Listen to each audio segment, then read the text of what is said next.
here talking to Bart Koenigsberg from Smite, and I wanted to talk to you a little bit about the $1 million prize pool that's just happened for the Smite World Championships. It recently broke that $1 million mark, thanks in large part to contributions the fans made through the in-game system, the Odyssey. Yeah, Can you explain a little bit about how the Odyssey works and how it contributes to the prize pool for the Smite World Championship? sure. So to date, the community's raised a little over $400,000 on top of the original $600,000 pool, which obviously we're pretty happy about. Over 50% of the pool now going from the community. Well, the Odyssey is this kind of virtual map of has nothing really to do with Odysseus or the Odyssey, but it is you travel basically around the world. The game is obviously centered around gods and pantheons, which obviously have geographic ties. So the idea here being that each pantheon is a stop on this world map. And from each pantheon, you can buy or collect, I guess, 3 different unique things, be they ward skins, god skins, unique loading frames, all kinds of really cool in-game content that is going to be limited time offerings, will not be really available for direct purchase again after this. And as you build up the number of things that you've purchased in the Odyssey, so out of the, call it 20 pieces you could buy, there's kind of milestones. So if you buy 12 things, you'll get, for example, esports announcer packs, where it's someone like me who's doing the voiceover for, First Blood instead of the normal announcer, and then kind of going all the way up to where you will get, some grand prize, which is a actually community designed skin that we're going to make if you buy every piece of content that you can get. So it's kind of, there's a little of this carrot and sticking going on. Like, you want to buy all of it, but it's also this great way to support esports. And there's some like low level pieces, like I think buying 6 pieces of Odyssey content gives you the esports supporter frame on your loading card. So it's kind of like at all stages, if you're a whale or if you're someone that's casually interested in watching tournaments and want to support them, there's a lot of cool stuff you can get and a lot of exclusive content thereof. So that's pretty interesting to me. The idea that what you're doing is giving people the opportunity to support esports, but it's not entirely like in the goodness of their own hearts. They can very easily they're getting stuff that they want, but in getting it, they're contributing to esports. Where did the idea for doing it that way come from? Well, I mean, I think it's quite clearly like, Valve and Dota, they really paved the way for showing everybody what the true value of crowdsourcing can be. So, I mean, even looking towards last year's international, not the most recent one in 2014, but in 2013 even, where, they raised a lot of money through the compendium. And, you kind of look at a system like that, plus the relative, for whatever reason, there's this massive lack of kind of confluence of bad ideas, and there's no cognitive dissonance, it feels like, for a purchase when it goes towards these type of deliverables, right? Kickstarter and compendium and all stuff. It's like, when you look at that as consumer, for whatever reason, you don't go, I'm making a purchase. You go, I'm part of the community that buys stuff. Obviously, that's all conjecture, but like, it feels that way. So you get this crazy buy-in, and you get these people that are really passionate about doing it, and it gives an outlet for the people that are very hardcore esports fans, and it gives this kind of opportunity to get more invested, right? Like, once you've bought in, you have some skin in the game. I think as the casual viewer, you're like, oh yeah, I really want to like see this thing play out. I'm a part of it now. So it's this like kind of community building, fundraising, really like almost beautiful internet phenomenon that is something that you can really harness to let people have their say as a piece of it. And we've kind of embraced that in a step further. Obviously, Valve is very good around those types of things, right? They say like, okay, our stretch goals are things like Darude is going to play at our event. We're going to have this after party, and it's this big community-based thing because of Sandstorm. We kind of take that and we go, okay, well, we're going to actually let the community design a skin, and they're going to get it for buying all the stuff. So I guess it's pretty easy to say that the inspiration comes from other people in industry, as well as just looking at things like Kickstarter being just so wildly effective. So crowdsourcing is just a really cool way to get people involved instead of saying, hey, here's a link, click it, you'll spend $10 and you get to go. I mean, and so this kind of extends all the way out into like how you do ticketing as well, right? Like this whole idea of virtual tickets versus physical tickets. It's all part of this whole like kind of rewards box of, I paid the money, I'm now invested, and now I get cool things because of it. So I think we've really tried to embrace that as a community phenomenon over a business strategy. Clearly, a figure like $1 million is a massive achievement, and it hasn't necessarily gotten the notice in esports press that something like the previous international or LCS Worlds finals have gotten for their similar prize pools. Does that mean that the HiRez plan is more of a community endeavor than those other tournaments, or I mean, is it that HiRez's approach to marketing the game is more grassroots? Yeah, I mean, I think there's definitely a strong kind of piece of that. So Smite Esports started about 2.5 years ago, and it kind of came down to the owner of the company saying, look, I'm going to put up $1,000 bounty in North America and Europe each week. That's how it started. So we ran like 60 weeks of competition this way. And that stems from this, I want to put money into the people that play this game all the time's hands. It was purely that. It was, we want to pay them for doing these services. Like, we really enjoy watching it as a company. We have tons of people watching any of our broadcasts. I mean, right now there's a Pro League game going on, and I'd say probably half the developers have it on their second screen. So there's this big buy-in from the studio. We get really good buy-in from the community. So when you kind of combine those things where you have developers that are interacted and engaged with the community around esports and a community that's very passionate about esports, I don't know that it's correct to say that we don't focus on external messaging and partnerships and PR coverage is kind of a big piece of how we promote the game. But it is very accurate to say that the community buy-in is fairly genuine because we are kind of there with them. So it's not that we're kind of inflating it to make it look like this community is here. It's really behind it, and it is the driving force for our external decisions. So to put that into some perspective, right? If our players and our community is saying, what we really love about this game is that we get this one-to-one access to the players. Well, then we'll go and we'll say, okay, Logitech or whomever, whatever sponsor, Corsair, Logitech, these kind of people, BenQ, that float around the esports scene as sponsors. Hey, we want to put together we want some players and some people to come out a day before the event, and we need sponsors to make that happen. That's where we start to look out into external.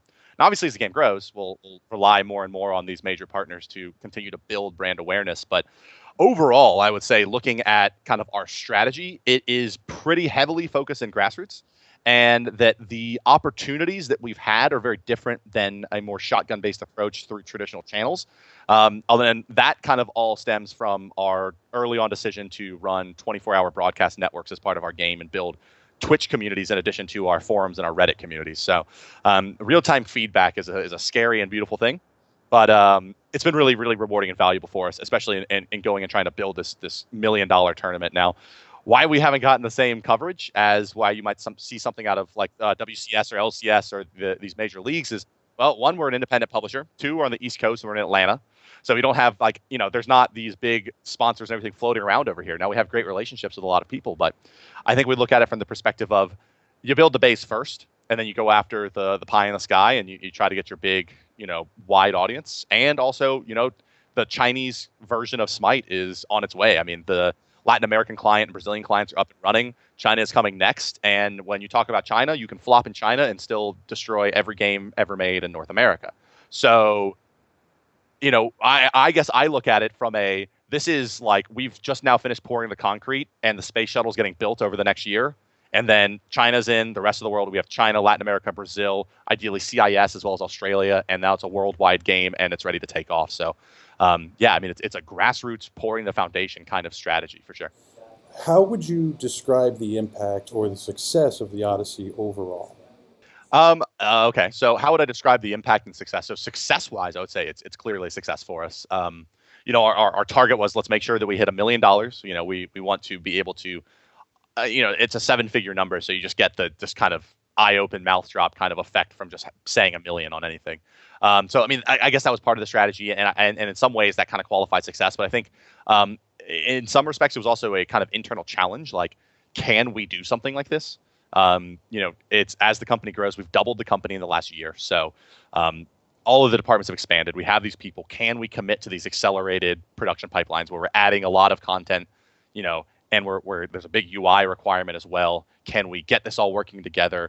And it's kind of like a step back and be like, okay, wow, we did it. So there's these kind of 2 early success checkpoints where it's like we were able to meet the content requirements and we got a lot of buy-in from our community. So from that perspective, it's absolutely a success. Now, when it becomes a huge success, maybe is when we double the prize pool or triple or quadruple or whatever you see. But we're already kind of looking at it and going like, this is probably going to be becoming more and more of a central piece of how we want to run esports, is lots of community, lots of grassroots, lots of crowdfunding, so that we can run a lot of things and do them all the time and keep really premium content flowing out beyond what we were able to do through our normal means. Regardless of how large the company is, you can always do more with more money. And we've seen this kind of a lot of positive coming out of this, not a lot of negative, right? There hasn't been a lot of people saying, man, it feels really unfair that I can't buy into this thing and get the rewards. Everyone kind of looks at that as I paid my money, I get my piece of it, and I love having a piece of it. For whatever reason, it's different than saying it's a limited time skin that, oh, I didn't get paid until next week. Sorry, you didn't get it. People get very upset and passionate about that. But when it's like it's a limited time thing that goes towards whether it be a charity, right? We see the same thing with our Raw America skin. We have a Raw who skinned up in an American flag and all of his spells, and it was for the American Red Cross to benefit them over the 4th of July. And people aren't out there saying it really sucks that I can't buy this skin. I'm mad because I missed my opportunity. They're saying I understand it because it was towards this larger thing, not just paying the coffers of HiRez, whatever that means, right? So like you see all these crazy positives coming out of it. So I think I think that it's already qualified as a success, and now it's a question of looking forward to 2015. How deeply are we going to integrate these types of things, these types of monetization options into the game? Tell me a little bit about what people can expect to see at the Smite World Championships when they happen, in terms of anything you can give us about venue, the teams that may be participating, the process leading up to that, anything like that. Okay, so we'll start with the venue. The venue is the Cobb Energy Center here in Atlanta. It's a concert venue. So you're looking at, it's a kind of that ballroom-y, multi-tiered mezzanine concert hall. So that it's really cool. It's like a 3,000 person venue. We expect to fill it. Our launch event was in a 1,000 person venue on a sound stage. We crushed that. So we fully expect it to be an awesome full house. So kind of teams will be their process to get there. So like any esport, basically the individual publishers of the game kind of determine their region. So similar to what you see in Dota or League of Legends, where Tencent in China will kind of have their qualification process for Chinese teams. The publisher for us in Latin America and Brazil is Level Up. They have their process, and we in the West, as the North American, Western Europeans, have our process. So basically, they're similar but different. But they're all some flavor of a season, be it our season, which was 8 weeks long for the Pro League, or a very condensed season in certain geographies. And they qualify through that.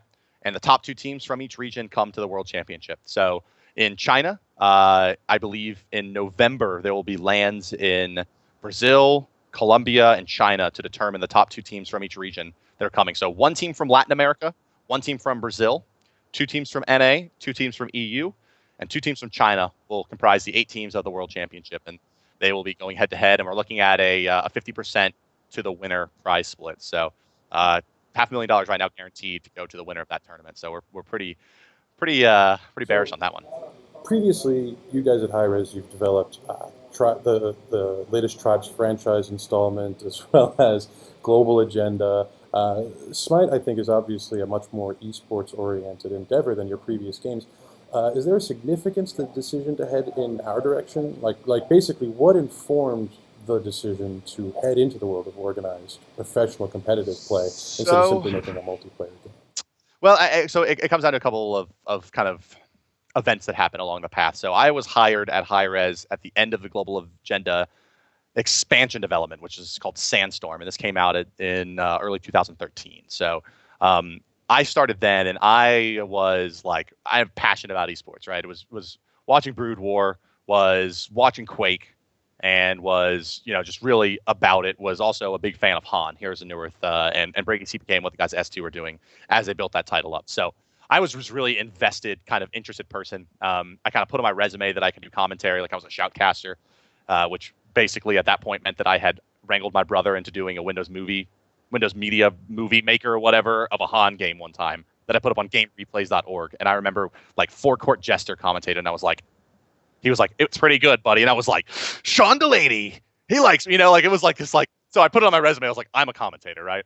So they do Global Agenda, and I got hired because Tribes was like my favorite game, favorite game on PC ever made. I played it competitively when I was 11 years old on OGN and all these old TWL ladders and everything. And so I was like, all right, I love Tribes. I have this esports background, wink, wink, nudge, nudge. And I also have a marketing degree from the University of Georgia, and I've worked for a couple of years in business. So can you use me? They're like, okay, yeah, come on in. So with Tribes, I was always kind of really pushing the envelope, like esports. I was doing commentary 4 nights a week. We were running all these leagues and seasons. And that over the process of Tribes kind of came to a head as a $10,000 LAN at NASL Season 3 in Canada. So that was this long arc of almost a year and a half of educating my executives and my management as to what it is and why we can do it. And it finally comes to NASL Season 3, and the lights go up, the crowd is excited, and it was all right, we're in. Right? It was the minute, and it's like that with esports all across the board. You see it, and you're like, oh wow, that's what it is, right? That's what it's like. I can get it. It's tangible. It's here. I can feel it. I have the excitement of the room. So that was kind of like the success story. Was like, look at this. We built an audience for Tribes, which is a very niche game that didn't have a tremendous amount of appeal outside of, well, reviewers and FPS fans, right? Reviewers love the game, and we are very proud of the product. And dedicated FPS players really like the game as well. And obviously, any FPSZ style players out there from Tribes 1, Tribes 2, or any of the other kind of derivations thereof were pretty excited about it. So we kind of go, okay, look, esports, look how great this is. Well, obviously, the League of Legends has about a 3-year lead on when Smite development started. So we're looking at LCS Season 2 and going, okay, yeah, look at how cool they are. Look how big that is. And our owner, so the guy who owns HiRez is this guy named HiRez Gorin, who made a fortune in another industry and was like, I want to make video games. So one of the video games he wanted to make was Tribes, which he did first and called it Global Agenda, right? And then bought Tribes, and then made Tribes also, and then was like, you know what else I like? MOBAs. So we're making a MOBA. So then we started making a MOBA, and Smite started as Global Agenda MOBA. Like, it was like sci-fi and big armor bros. It never actually hit outside, but that's how it started. Was like very like kind of Monday Night Combat in terms of like armored and shiny and everything. So then it becomes Gods, it becomes Smite, and then it was like, yeah, esports is a thing. So around the time of that, I started doing live patch notes of Tribes. When we would patch it, I would read off the patch notes and go through kind of what our reasoning were for changes and why bug fixes happened. And then right around that time, we released Thor into the game, one of the first major Gods released. And I did this kind of like preview. Like, I took him into the development client and showed him off, and HiRez kind of happened by one day and was like, that's your job now. You now do this. So then I started live streaming every day for 7 hours a day, 3 hours Tribes, 4 hours of Smite, doing patch notes, doing tournaments, on and on and on and on. And then we kind of were like, yeah, like, look at it. We're growing this viewership. We're growing this channel. All right, let's do 24 hours. Let's do esports. Like, let's get serious. Let's double down. Let's start hiring. So this is like about 18 months ago now. So we continue through that process. And now moving into the 2014 year is when we say, okay, look, let's run a league. Let's actually like do it for real. We'll run the launch tournament. It's going to be a big badass blowout. And if that feels good, we're going to go all in. I mean, it was very much similar to the process of Smite, where Smite was, as an independent developer, this is kind of the dirty laundry of video game development, is that you basically make a lot of games. Like, a lot of people don't know that like World of Tanks is Wargaming's 8th game. Eighth game, right? So like, it's shotgun. It is, as an independent developer. So we got lucky, right? Our 3rd game was the game that we were like, all in, right? We made Global Agenda, did okay. We did Tribes. It was a big flash in the pan. It was great. We got great reviews. We loved the game. It was successful for us, but it had its downsides and ended up petering off. Smite looks like it's got legs, and so we went from a 65-person development staff to about 135 now over the last 18 months. And we have gone from being the biggest thing we ever did was a $10,000 LAN event for Tribes to, yeah, 50K, why not? Right? I mean, the kind of the attitude towards esports and what it brings to the table has drastically shifted as the company has grown. And now we're talking about we had a 10-person production staff, 4 in-house commentators.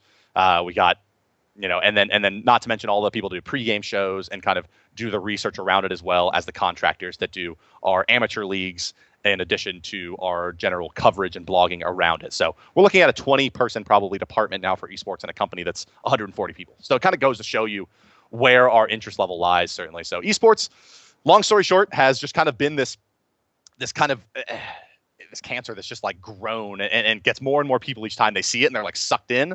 And now it's basically just rampant over the whole company. We're all a bunch of esports fanatics. Were there any lessons that you guys had to learn when it came to moving into the esports compared to making a more traditional multiplayer game? Sure. So when Global Agenda went free to play, so obviously free to play starts becoming a big thing in 2012. No one actually told anybody that it only works if you have Chinese numbers, right? That's kind of going back to that dirty laundry idea. Like, free to play is great, but like, it's only successful if you have 100,000 users. Really, like, you're only making real money if you're talking like lots and lots and lots of people. So, we're kind of like, all right, yeah, let's ride the wave, baby. F2P Global Agenda. Free Agent was the name of the patch. So we look at that and we go, okay, now we're going to make Tribes. And then we're going to make Smite. So there was this kind of, we steered the ship in the direction of HiRez Studios is a company that makes free-to-play multiplayer online games, period. That's what we do. And then we kind of were like, you know what? Competitive online shooter or sorry, online multiplayer free to play games. Like that's actually what we do. They're actually like going to be these PvP centric free to play multiplayer games. That's what we're going to make. So it's lockstep to broadcast them and show people what you can do. And then that was like, you know, that was kind of, I think, the mindset of where my executives were. And then it was kind of like, you know, I came in and other people that were passionate about esports came in and were like, well, that's what that is, right? That's esports, right? You wanting to be like, look at all these really good players of the game. We want to highlight them, right? Like, oh, look here, go look at Korea. Here's a thing called OGN. Like, look at what they're doing.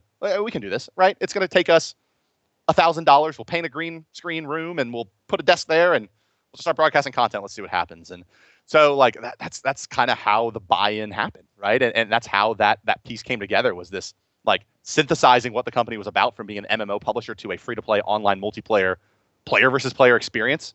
And then how do we support that best?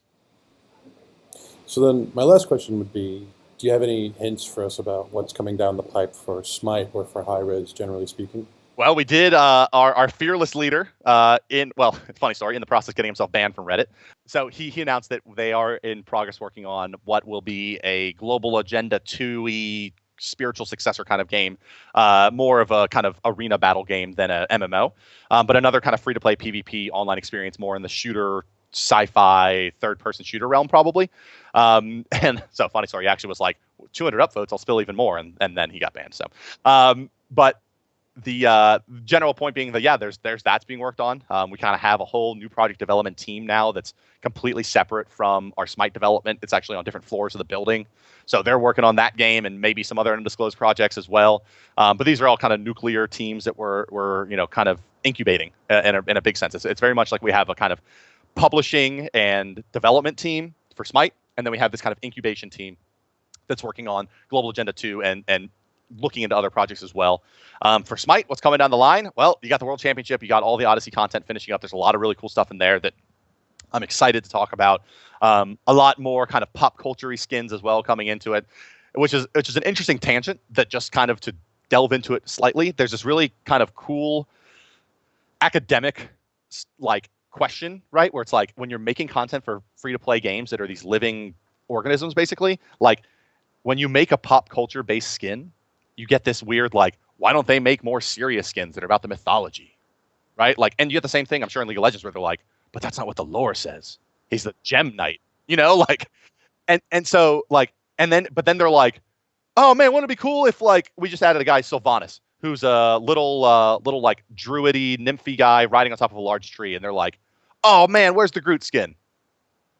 Right, and then it's like, but then you have the other half of people being like, oh, I can't believe they did that. Why didn't they just make it a tree that's in springtime and he's like flowering instead of like an old gnarled guy, right? Like, where's the lore? So that's a really like kind of weird, interesting question to talk about that's completely tangential to your question, which is what's coming next. And so there are some really cool pop culture skins. There's some really good lore skins coming through. The community skin is this angel version of Thanatos, who's this very winged, masked god of death with a scythe in our game. Well, he's going to be this angelic host, kind of seraphic and kind of Azrael-ish from Blizzard. And he kind of progresses over time. So like, that's really sick. He's just like, he's an angel, and then his wings grow and his aura and his sword gets bigger. And so like, we have these kind of really cool skins. We're going to start looking to do things, I think, more and more often that are like, it progresses as the game goes on for our premium content. In the game right now is Slaughterhouse Chalk, who's like a Jason Voorhees looking guy. And as you get kills, you get more blood splatters on you, and they persist throughout the game. So like, that kind of stuff, I think, is what we're really looking at. And then there's also, there's Ao Kuang coming down the pipeline, the remake of the Dragon King from Chinese mythos. So kind of, we've done this a couple times. And when the game was in its infancy, it looked very, very different than it does now. Really, really saturated colors, very cartoony style, was kind of the original Smite look and feel. And you can see some really, really horrendous videos on the internet still. But like a couple places like Sun Wukong and Ao Kuang, we were like, Sun Wukong is a monkey, right?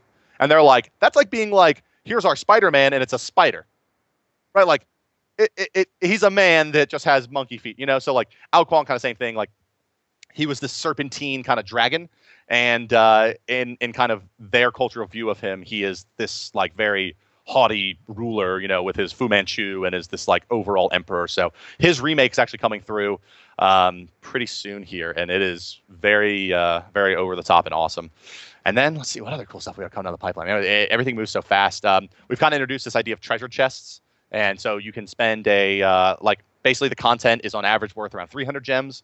which is about $6, and it costs 200 gems to open a chest. And so you can sometimes you make out like a bandit, sometimes you only break even, but basically, at the end of the day, this is a new kind of feature that we're adding in that's going to become more robust as well. So you'll see different types of chests with different things in them, maybe different open rates as well. I have no idea really what the process is, but there's more of that kind of stuff coming. So really, it's like that question at this point is just like we're hiring so aggressively and we're feature creeping so aggressively right now that it's like every vertical that we're in currently in terms of what you can do in the game is just going to get more robust. Excellent. Well, thank you very much for sitting down and talking to us, Bart. It was an absolute pleasure. I'm Adam Contini for ongamers.com. Make sure to stay tuned to our Twitter and YouTube for more content coming up.